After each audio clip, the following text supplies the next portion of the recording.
waa barnaamijkii dhaqanka iyo hiddaha ee laanta af soomaaliga ee v o a-da waana qaybtii 12aad waayihii iyo sheekooyinkii garaad wiilwaal.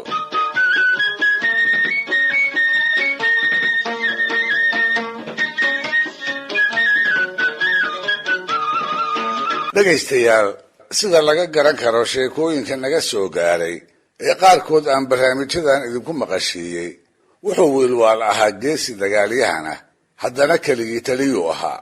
wuxuu ahaa daafaca iyo daryeelka danaha bulshadiisa nin hurdada iyo harsigaba u seega.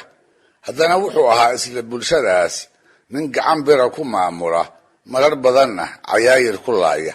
nin aad looga cabsado ayuu ahaa. sidaasoo ay ahaydna waxaa dadkii uu u talin jiray ka soo dhex baxay rag isku taagay, rag uu sina uga ilheli waayey, gadaalkiina iyagu hah iyo huhba kaga yeersiiyey. waxaa raggaas ka mid ahaa marahaygana ugu yaabadnaa nin la odhan jiray cigaal iley oo af iyo adinba garaadka in badan ugu babac dhigay. sidiisa ayuu gabyaa ahaa, oo sidiisa ayuu dagaalyahan ahaa, oo sidiisa ayuu dadka uga digtoonaa, goor walbana isaga ilaalin jiray. waxay labadu ahaayeen xigaalo dhow, ismase indha buuxin jirin. wuxuu cigaal weligiiba ka hawoon jiray sida dadka kale inuu garaadka uga baqo. nin la loolama waxbana aanu ogeyn ayuu ahaa. sidaas awgeedna in badan ayuu garaadku isku dayey inuu dabinna u maleego, marnabase waa ugu soo dhici waaye. ma yarayn inta jeer oo uu u soo diray dhallinyaro goor habeena gaadma ku soo disha. hase ahaatee waxay ku soo noqon jireen iyagii oo uu cigaal qaarna laayey, qaar kalena uu dhaawacayoo wax jaban iyo wax jiisa uu ka dhigay.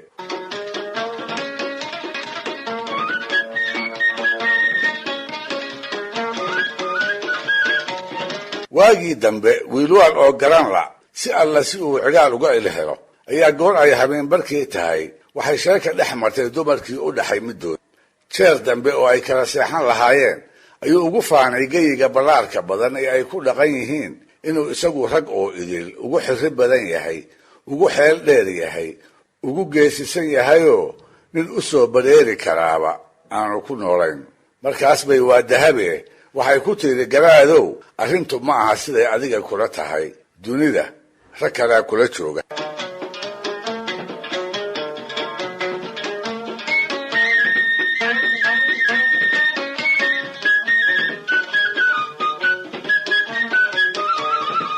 waxay ahayd jawaab uu aad uga argagaxay, maxaa yeelay ma ahayn mid uu marnaba filaayey. yaab iyo cabsi isku dhafan ayaa alla u keenay. waa kushadayoo waa kululaaday. meel uu jirayba shaki baa si degdeg ah maankiisa ugu soo uruuray. markaas buu weylaalistii uu ku fadhiyey inta kor uga booday qoftii dumar ahayd haw ku soo yidhi, oo sidii libaax toog lala helay dusha kaga dhaca. isaga oo si laxaw leh kolba dhan ugu seeraarinaya ayuu ku yidhi, sheegnaa ninka aad og tahay ee cid kula ogi aanay geyiga joogin, anigana ii babac dhigi kara. ogowna halhaleel haddii aad iigu sheegi weydo, kurkaagu kuma ooli doono oogadaada inteeda kale.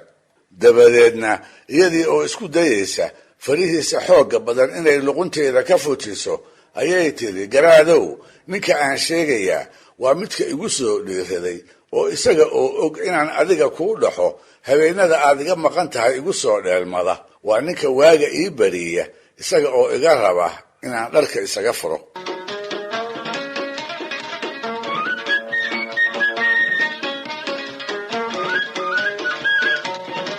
markaas buu sidii hore si ka daran u carooday. umalkii ku soo kordhay ayuu qarsan kari waayey.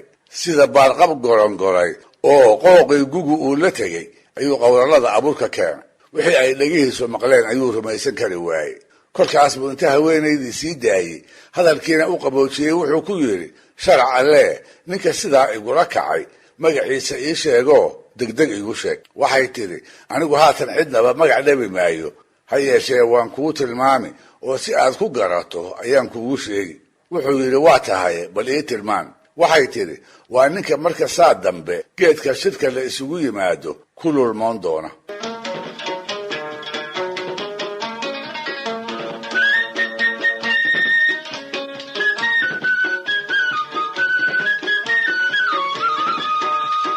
tilmaanta dahabo wiilwaal ma ay solin mana gara dulucdii ay ka lahayd. markaas buu weydiistay inay arrinta u balballaariso, taasoo ay kaga jawaabtay, habeen dambe marka aad reerkaaga kala jirto ayuu ninkaasu ii imaan doonaa, aniguna intaan sheeko ku asqaysiiyo ayaan dhab u daahin doonaa. gelin hore iyo gelin dambeba intaan haasaawiyo ayaan soo jeed ku gaarsiinayaa barqadii iyo xilliga uu raggu geedka shirka ku soo ururi doono. ileen xalay oo dhan buu soo jeedee ninkaasi geedka la fadhiyo ayuu ku lulmoon doonaa, kolba madaxa ayaa laabta uga dhici doona, adiguna sidaas baad ku garan doontaa. habeenkaas gelinkiisii dambe garaad wiilwaal ma uu ladinoo il iyo baal isma uu saarin. dhinac wuxuu ka seexan kari waayey ninka sidaa u dhiiran oo carrada uu ka taliya kula dhaqan, isaguna aanu weli garan karin. dhinaca kalena wuxuu ka fakarayay garashada dheer ee afadiisa iyo xujada ay hor dhigtay ee laga rabo saa dambe markay noqoto inuu furfuro. isaga oo labadaa arrimood jiefkii la qabanla ayuu waagii u bariyey. kolkaas buu odayadii reeraha wuxuu ugu dhawaaqay shir berri lagu kulmi doono oo aan cidina ka maqnaan karin.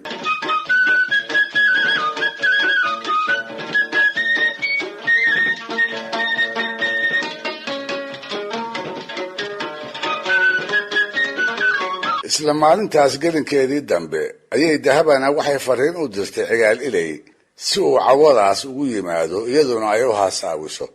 waa sidii uu rabeeye cigaal oo aad u faraxsan ayaa fiidkii horeba isa soo dhigay. meeshii ay ku ballamisay intuu sii fadhiistay ayuu ku sugay, iyaduna markii uu reerku xoolihii maalay ayay ugu timid. waxay ku bilowday sheekooyin hor leh iyo haasaawo ka macaan kii uu awal hore uga bartay. rag oo idin inay isaga ugu jeceshahay ayay laabta ugu riday. waxay ugu bashaaraysay si ay yeeshaba inay aakhirka isaga xilihiisa ku dambayn doonto. isna intuu hadalkeedii u beerraqay ayuu wada rumaystay. bogga iyo beerkaba wuu ka qaboobay. erey walba oo ay ku tiriba dhagaha ayuu u raariciyey. markaas buu maanka iyo maskaxdaba ku hubsaday.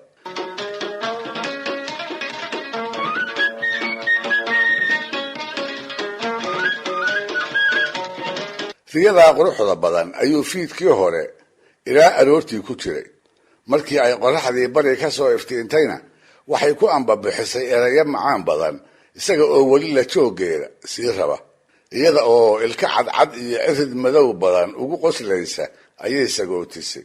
wax yar kadibna geedkii shirka ayuu isa sii taagay, isaga oo dhanna ka faraxsan dhanna ka daalanoo halaaqoonaya. dhegaystayaal, barnaamijkii dhaqanka iyo hidduu maanta halkaa ha inoo joogo. waa inoo toddobaadka dambe iyo waxa geedka shirka ka dhici doona ee wiilwaal iyo cigaal ilay ku dhex mari doona hadduu eebba idmo.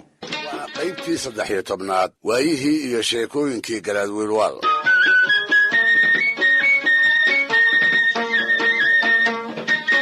dhegaystayaal, goor habeen bara waatuu wiilwaal afadiisii dahabo ugu faanay rag oo idil inuu isagu ugu xirri badan yahay uguna geesisan yahay. taana intay ku diiday waatay ku tiri, garaadow dunida rag baa kula jooga, iyada oo maanka ku haysa cigaal ilay oo ka mid ahaa raggii tirada yaraa ee ninkeeda isku taagi jiray. weedha dahabo intuu aad uga umlay waatuu ka tagday ujeeddadeeda inay u faahfaahiso. dabadeedna iyada oo aan cidna magac dhabin waatay ku tiri, waxaan u jeedaa ninka og inaan adiga kuu dhaxo ee haddana isoo hawaystay. markaana waatuu weydiistay inay u sheegto siduu ninkaa isaga ah ku garan karo. waatay dabeed ku tidhi, waa ninka habeen dambe igu soo dheelman doona, sidaan u haasaawinaayo ilaa hiirta waa beri waa ninka aan soo jeedin doono. saa dambe geedka shirka markii la isugu tago waa ninka ku lulmoon doona. ninku waa ninkaase adigu garaadow ragga kale sidaa kaga aqoonso.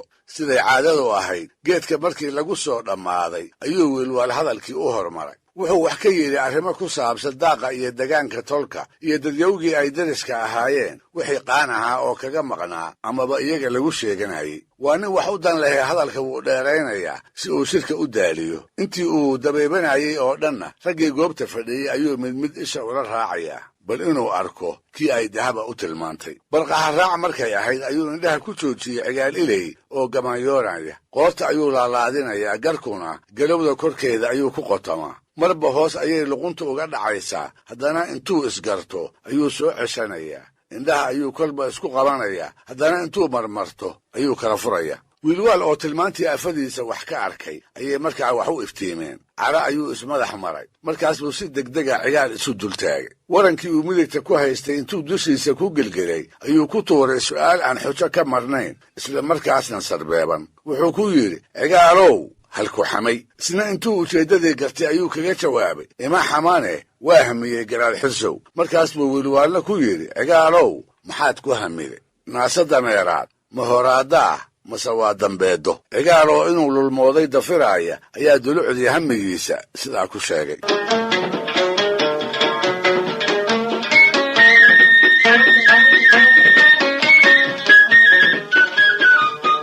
dhammaan intii geedka joogtay ayaa la amankaagtay dabuubihii labada nin dhex maray iyo sidii fududeed ee uu cigaal isku xujo furay. waxaa la garan waayey naase dameeraad, horaaddo ama dambeeddo mid lagu tilmaamo. markaas ayuu garaadkii qudhiisuna inta iska aamusay halkiisii ka sii watay wararkii uu shirka u jeedinayey, isaga oo weli raggii goobta fadhiyey isha ku wada haya. wuxuu jeedaalinayaa cigaal mooye bal nin kale oo geedka ku lulmooda dabadeedna uu ruuxa weysiiyo. taasise ma dhicinoo ninna dabinkii uu dhigtay uguma soo dhicin.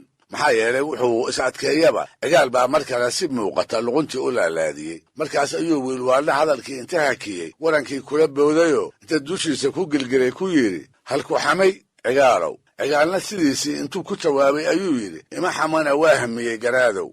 war bal sheeg, shirkana maqashii wixii aad ku hamiday. haddii kale intii aanu garaadku weedhiiba dhammaystirin ayuu cigaalna ka horgeeyey su'aal uu ku sheegay inay tahay wixii uu ku hamiyaayey, taasoo ahayd addimo goroyo majeenyaa mase waa lugo. dabadeedna garaadkii kolay ku tahay raggii oo idil ayaa sidii markii hore yaab la kala jeestay. waxay la ashqaraareen siduu mar labaad cigaal isku xujo furay iyo weliba dhumucda su'aashii uu iyaga soo dhex dhigay. runtii su'aal meesha ku jirta ayay ahayd, ha yeeshee ma ahayn tuu weligeed maankooda ku soo dhacday. waxay ahayd intii cabbaarah su'aal ay baadigoobka jawaabteeda ku raageen. nin walibana wuxuu isku dayey kii garabkiisa fadhiyey inuu ka toydo bal addimo goroyo waxa lagu sheegi karo.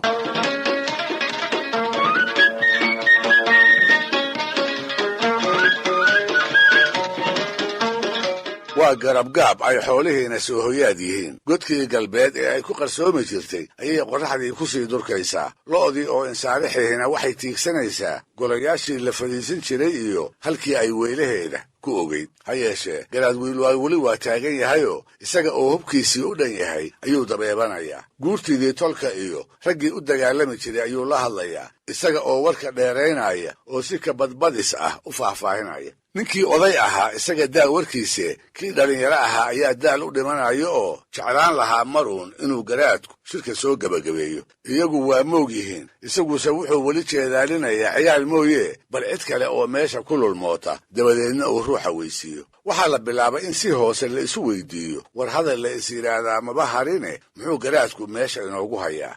sidaanse ma ahaan jirine maxaa maanta ku soo kordhay? waxay ahaayeen su'aale ay dhexdooda iska weydiin karayeen, isagase aan cidina kula dhici karin.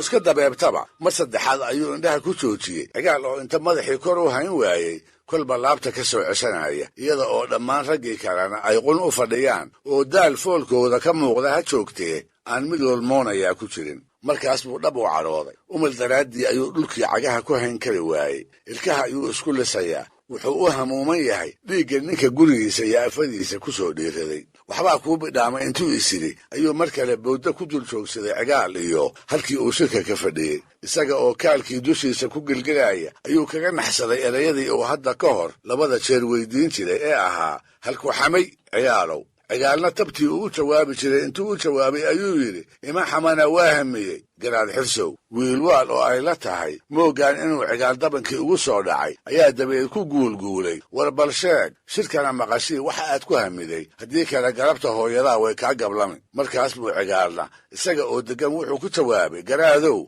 waxaan ku hamiyey naase hablood, ma jiir baa mase waa caddiin. raggii shirka fadhiyey ayaa haddana cabbaar ku hogmay su'aashii uu soo hordhigay. nin waliba wixii ay la ahayd ayuu goobtii ka yidhi. ha yeeshee ugu dambaystii way isku raaci kari waayeen naasaha haweenku baruur iyo jiir midka lagu sheegi karo.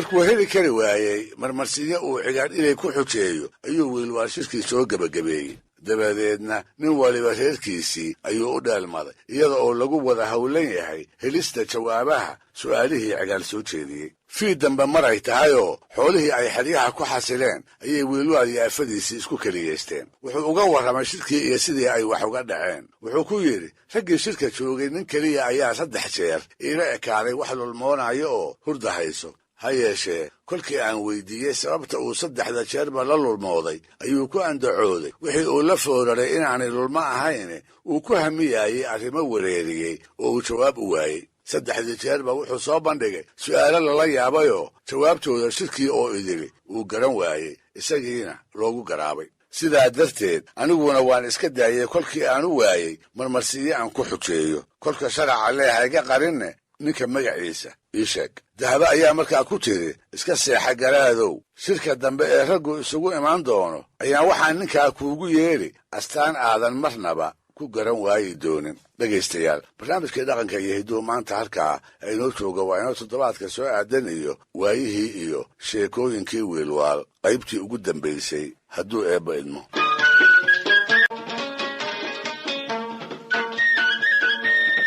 waa barnaamijkii dhaqanka iyo hiddaha ee laanta af soomaaliga ee v o eda waana qaybtii 14aad waayihii iyo sheekooyinkii garaad wiilwaal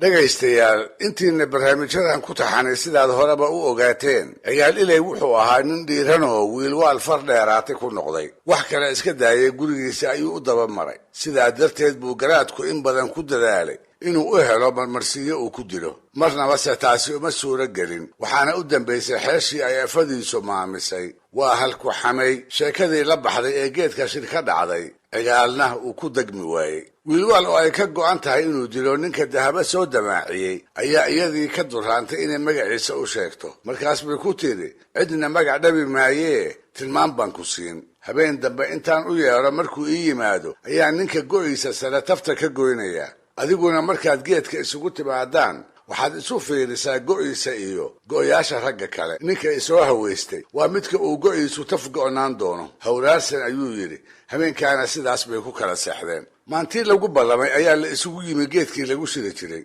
siduu tashigu ahaana xalay gelinkii hore oo dhan wuxuu cigaal la joogay dahabo oo uu qalbigu u ruxanayey cawaysin dambe ayuu ka dheelmaday isaga oo faraxsan asii aan ogayn go'a uu huwan yahay inuu taf go'an yahayoo mandiil ay nabasta soo gashatay ay dahabo kaf kaga siisay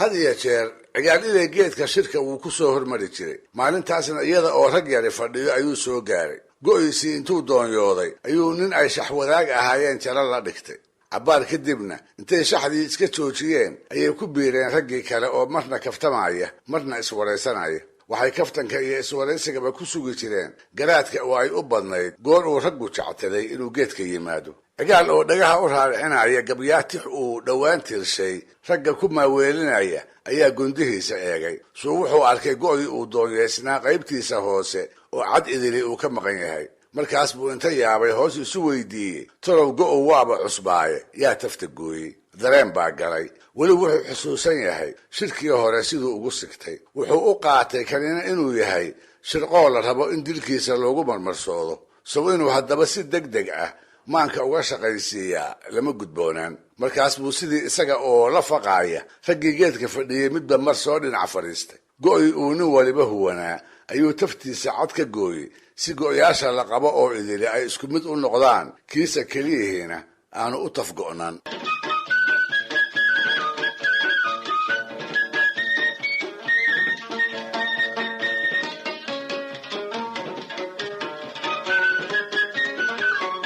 goortaas goor aan ka fogayn ayuu wiilwaalna madashii soo gaaray halkii geedka ugu hooska badnayd ayuu salka dhigay markiibana wuxuu bilaabay hadal hadoofaho uu ku qarinayo dantii dhabta ahayd ee uu shirkaba u wacay wax yar kadibna intuu hadalkiisi kadiisa u hakiyey ayuu seeftiisii galka kala soo baxay tii oo gacantiisa midig ka walac leh ayuu la dul tegay cigaal kuna yidhi muxuu cigaalow go'aagu la taf go'an yahay kiina isaga oo aan jawaabin ayuu fiiriyey qaybta hoose ee go'iisa wuxuu iska dhigayaa wuxuu garaadku sheegayo nin aan markaas ka hor warba u haynin. haddana raggii shirki fadhiyey intuu isha wada mariyey ayuu wiilwaal kor u eegayoo ugu jawaabay, garaadow waa runtaayo go'ayga cad waa ka maqan yahay, maxaase aniga igu gooni ah haddiiba inta badan ragga meesha fadhiya ay go'yaashoodu wada taf go'an yihiin. mar qura ayuu nin waliba go'iisii hoos u eegay, mase cad dhan baa ka maqan.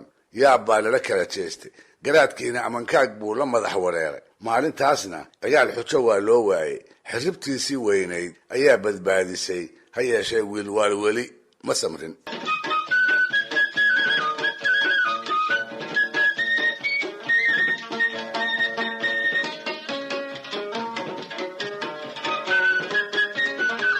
goor aan la filayn ayuu wiilwaal shirkii soo gebagabeeyey, isagoo guddoomiyey cigaal mooye ragga kale inuu geedka ku kala dareero. sababta sidaa degdega uu shirka ugu soo gebagabeeyey waa la garan waayey. waxaase ka daraydoo nin sheega la waayey sababta uu cigaal keliya ula haray. inkastoo aan cidina la ogeyn, haddana waxaa ka go'nayd inta aan qorraxdu dhicin inuu cigaal ka faraxasho, sidaasna uu ku eedsiiyo dhiiridii uu afadiisa ku haweystay. waxaa geedkii isugu soo haray wiilwaal, cigaal iyo labadoodii sange oo meel u muuqata ugu shakaallaa. dabadeedna wiilwaal oo maagan inuu ku asadihiyo sabab ka duwan tii uu ula haray ayaa cigaal ku yidhi, in dhoweyd si gaar ah uma aynu kulmin, sidaa darteed baan waxaan gartay ilaa qorrax dhaca in aynu iska sheekaysanno, innaga oo manjamarayn iyo taxtaxaash banka jigjiga ugu dhex saqaafayna. weedhaas iyada ah cigaal umuu riyaaqin, wuu dareensaday. wuxuuse goostay inaanu taladiisa diidin, isla markaana uu aad isaga ilaaliyo.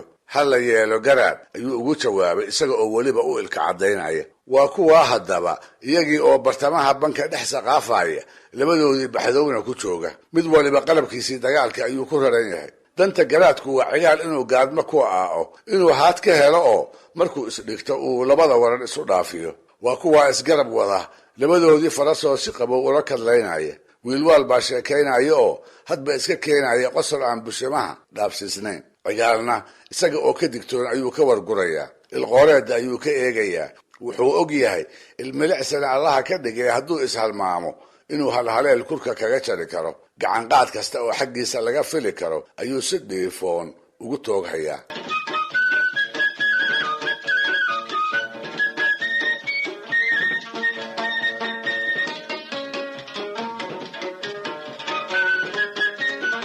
haddii ay cabbaar sidaa ku wada socdeen, wax ilbaad ahna uu cigaal ka waayey, ayuu wiilwaal ku tashaday inuu xeesha bedelo. faraskii uu ku joogay ayuu ka degay, markaas buu cigaalna kiisii ka degay. dabadeedna iyaga oo labadii neef taxaabanaya, qorraxdiina ay sii galbanayso, ayaa waxaa wiilwaal u muuqday haad gorgor iyo dafo miirana oo meel dhulka iyo daruuraha dhexdooda ah ee haabaysa, kolbana dhinac u dilaamaysa. mar keliya ayaa waxaa ku soo dhacday inuu haaddaas cigaal ku jeediyo. markuu kor u eegana uu luqunta ka rido. kolkaas buu inta socodkii faraska iyo kiisiiba hakiyey, wuxuu ku yidhi, cigaalow bal maleeyo maxay haaddaasi ku dhacaysaa. cigaalna ileen waa nin dhab u digtoone, markiiba wuxuu gartay dulucda su-aashii wiilwaal. isaga oo aan kor iyo hoos midna eegayn, indhihiisuna ay gacmaha garaadka dul joogaan, ayuu ugu jawaabay, marba labadeenna kii eega ayay ku dhacaysaa. wiilwaal baa kolkaa candhuuf dib u liqay. waxay ahayd maantii uu naftiisa u qirtay xirrib iyo xeel, af iyo adin, sir iyo saaq, sina inuu cigaal ilay kaga saayid calayn waayey. markaas buu go'aansaday inuu la nabdo. dabadeedna wixii hub ahaa ee uu sitay intuu dhulka ku daadiyey ayuu gacan salaameed u soo taagay, isaga oo ku leh, ina adeerow, galabta laga bilaabo colaadaadu iguma jirtee tayaduna ha kaa baxdo. marka hore ooryahayga iyo guryahayga iidaa, mugga xigana garaadka aan ahay sida dadka kale iigu maamuusoo shirka bartida ha igula akeekamin, hana isku kaytaagin. cigaal bay kolkaa neef kululay ka soo kuday. inkastoo dhiiladii uu qabay ay laabtiisa weli wax kaga harsan yihiin, haddana hadalkii uu maqlay wuu u bogay. markaas buu ugu jawaabay, waa tahay garaad, taladaada ayay ku dhan tahay, loona noqon maayo. waa hawraarsan iyo guddoon. galabtaasna iyada oo nina aanu midka kale ka irdhaysnayn ayay reerahoodii u kala carraabeen.